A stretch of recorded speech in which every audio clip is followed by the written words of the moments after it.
Be there. Rashee Rice accepted a 6-game suspension for violating the NFL's personal conduct policy. In July, he was sentenced to 30 days in jail and 5 years probation for his role in a multi-car crash in Dallas that left multiple people injured during the 24 offseason. Rice will be eligible to return week 7 ahead of a game against the Ravens. You want to see who they're playing? Well, some big games. According to our analytics, 4 of the Chiefs' 6 toughest opponents all season come during those first 6 weeks. The Charger game is a brutal one. I'll show you why in a minute.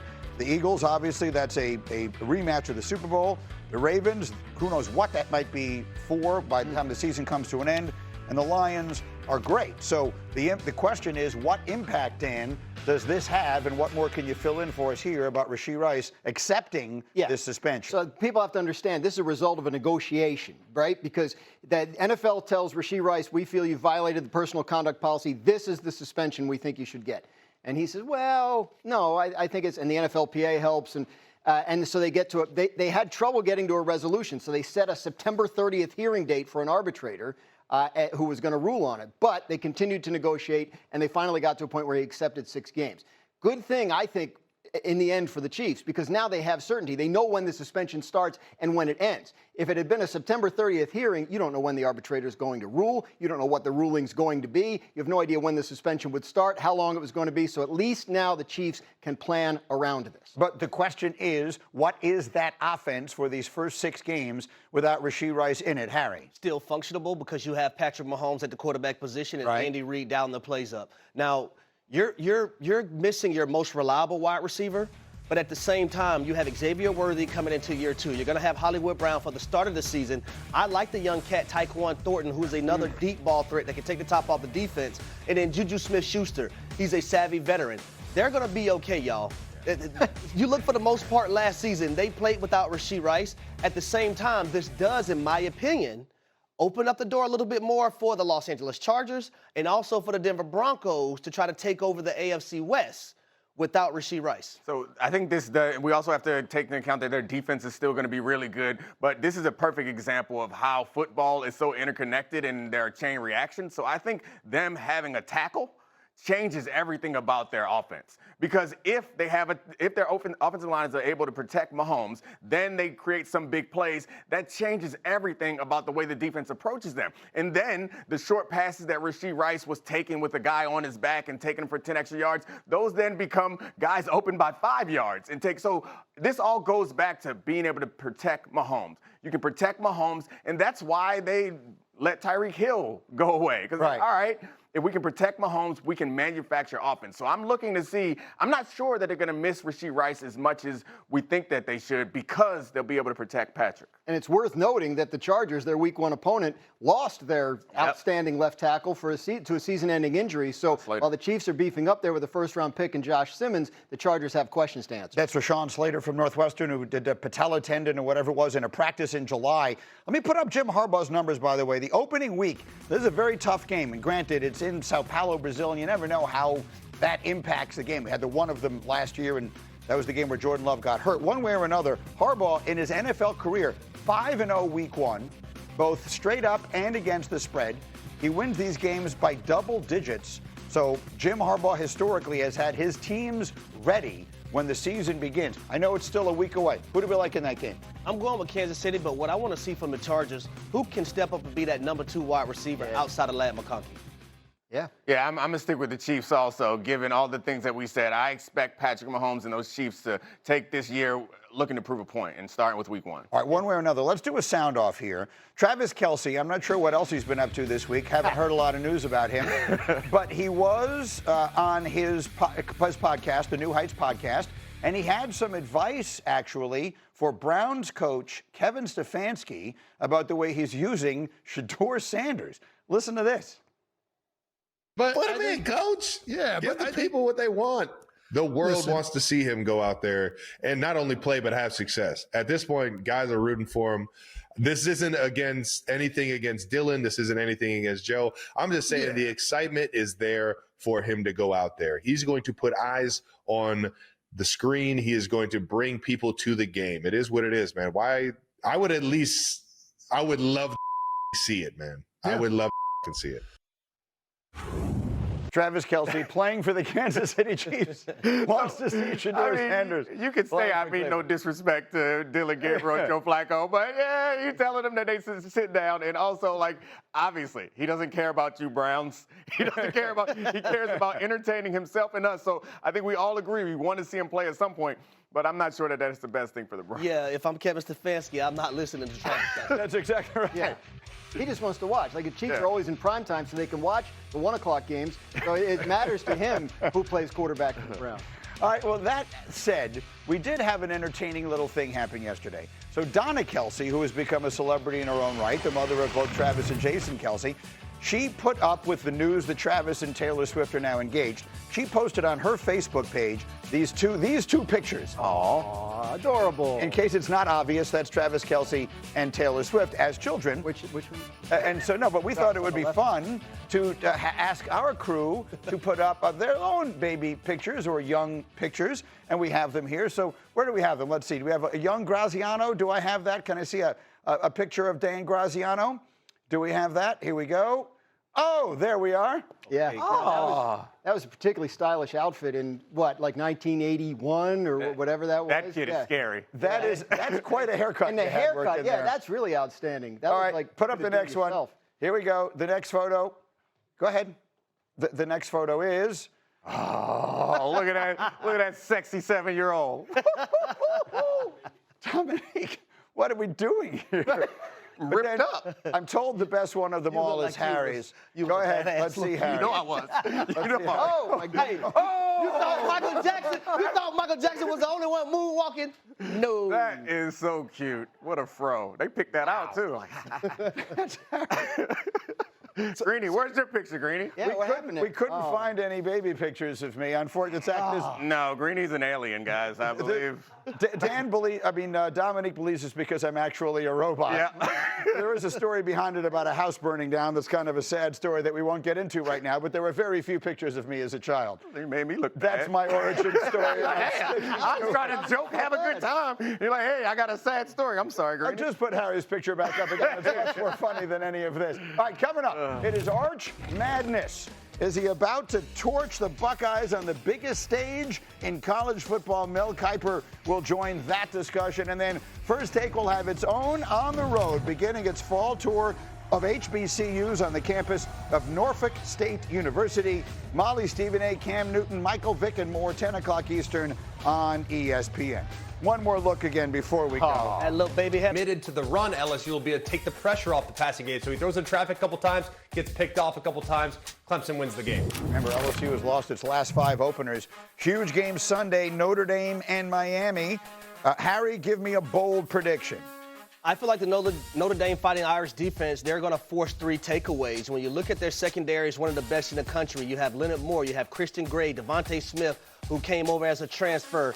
They're going to be able to force turnovers by Carson Beck, who struggled with that last season at the University of Georgia. And then, of course, starting your day right out of game day, where they will be doing that show from Columbus, we will get Texas and Ohio State. Greg, give me a bold prediction for this showdown. I think Texas will hold Ohio State under 21 points. Looking at the team totals, it's about 24.5. I thought that 21 was super bold. I think this defense will come to play. If you look last year at how they defended, they did score 28. Ohio State did in the matchup against Texas, but that was on a fumble return to the house late in the game. I look at this defense, they're going to bracket Jeremiah Smith. He had 1 catch for 3 yards in this matchup back in January. I think Texas has the recipe and the pass rushers to fluster a young quarterback and create some problems for that Ohio State offense. The great Mel Kiper Jr. with us as well all morning long. And look, this debut of Arch Manning's, and I keep calling it that. I recognize that he did play a little bit last year, but Mel, it kind of feels like the beginning of something here, and something that we have been waiting a very long time to see. In all the years you've been doing this, can you remember a perfect storm of circumstances leading up to a game of this magnitude the way we are with Arch Manning getting the start on Saturday?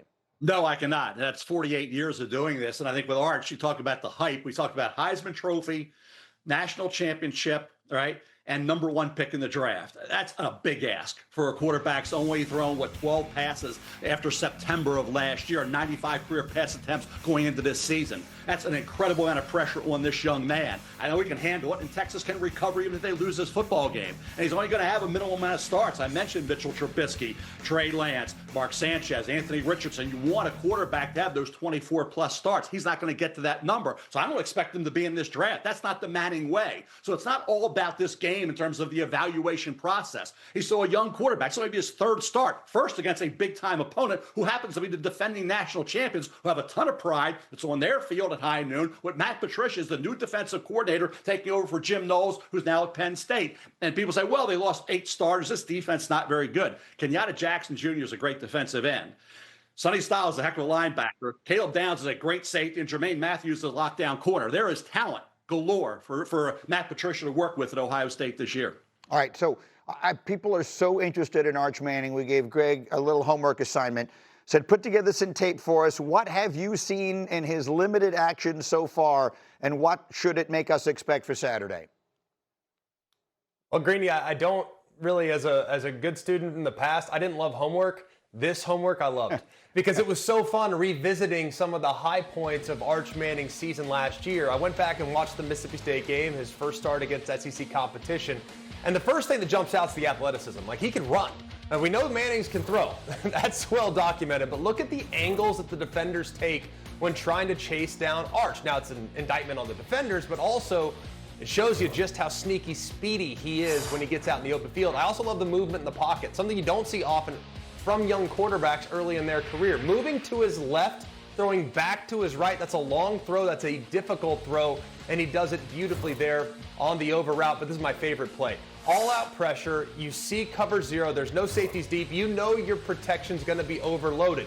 The good news is that unblocked defenders coming off the right-hand side. Oftentimes you'd go hot route, red 7, and you'd throw something underneath. No, not Arch. He throws it deep down the left-hand sideline and takes a massive hit in the process. This shows concept understanding, knowing where his outlets are, being aggressive downfield, understanding of protection, understanding of coverage, and incredible accuracy under duress. Those are all massive traits that will translate to not just this level, but inevitable success in the NFL as well. That's an outstanding tape and perfectly done, because like, this is a young man we've been talking about as someday being the first pick in the draft since he was a sophomore in high school, and now you're just seeing parts of the reasons why. Harry covers a ton of college football for us as well. What is the key for Arch to play well in this game, in this enormously hyped showdown?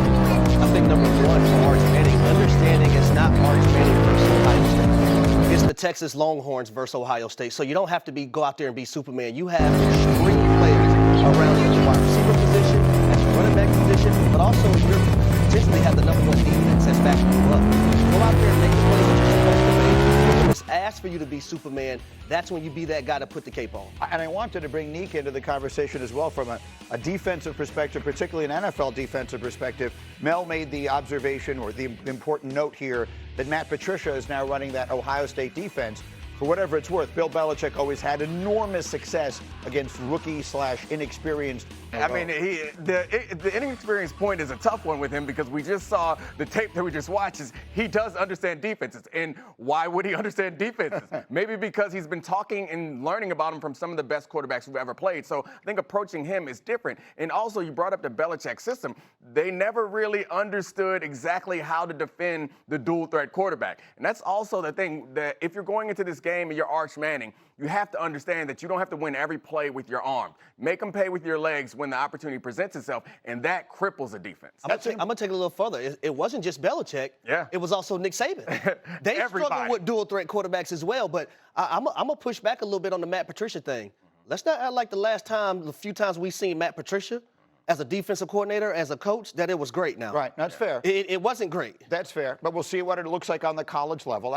Your point is a good one, but Mel, I think that there may be fans, and Greg gave us a taste of it on the tape, who are saying, why are we talking about a Manning as a dual threat quarterback? Peyton and Eli combined never ran for as many yards as Greg just showed you in that one tape. But this is a different Manning quarterback we're talking about here, right, Mel? about another player for Texas that you want to watch in this game is Anthony Hill Jr., linebacker. He's off ball. Will they move him a little more outside and get him off the edge, getting after new quarterback Julian Sayin for Ohio State? So keep an eye on Anthony Hill Jr. He will be arguably the best player on the field for either team in this football game. All right, we can put the picks up on the screen here. Greg, of course, we'll have him make a pick here because he's calling a different game, Notre Dame and Miami. So, Greg, you like Texas here. I said yesterday, I'm taking the points in all of these big showdown matchups because these early season games, you never know. I figure if you can get points anywhere, you take them, and we're getting points with the number one team in the country. Greg, you're picking Texas to win on the road. Why? I think it's their defense, frankly, Greeny. Jeremiah Smith, you just heard a second ago just how good this guy projects to the next level. He's Julio Jones-like, but he had 1 catch for 3 yards against Texas last year. I think this Texas defensive front is relentless. There's a couple guys that will make a lot of money rushing the passer at the next level, and that's the difference. Colin Simmons is not draft eligible, but a year from now, he will be on Mel Kiper's big board. I can promise you, he can take over the game. You have a guy in Trey Moore that can take over the game. Anthony Hill at the second level at linebacker can take over the game. They have elite corner play. They have an All-American safety. I think it's Texas's defense that rises to the occasion, and they really condense the pocket around a young quarterback and make him uncomfortable in Julian Sayin, also making his first start. And first time starting quarterbacks against the AP number 1 overall team in the last 20 years. Their first ever start coming against that AP team, they are 0-18. So I'll take the Texas Longhorns because of that trend and because of the defense that the Longhorns have. Oh, by the way, with all this conversation about Arch Manning, let me also show you that Mel Kiper Jr. believes that if Arch does not come out this way, there are this many quarterbacks that will be battling it out to be QB1 for the coming season. You got Cade Klubnik and Garrett Nussmeier who are going head-to-head against each other this weekend. We have Drew Aller at Penn State, who we know Mel loves. We have Lenoris Sellers, Mel, which is a name that I'm hearing left and right lately. Clearly, he is on the come-up, and a few other names people may not know as well. So, Mel, this could be the year of the quarterback. We've said that a few times lately, but the college football is loaded with big-time quarterback prospects this season. Yeah, Sellers looks like Josh Allen. Just take fewer sacks. He really got hot late in the year from mid-season on for Lenoris Sellers. Get Nick Harbor going. Nick Harbor's been viewed as this elite talent. He's got to catch more balls. He's got to be more of a go-to guy for South Carolina. I think Aller's going to have a heck of a year. I think he's a guy to really watch. Penn State's my pick for the national title. I think Malieva out at UCLA. We saw what he could do at Tennessee. What's he do with the Bruins? The talent is in abundance there with that kid.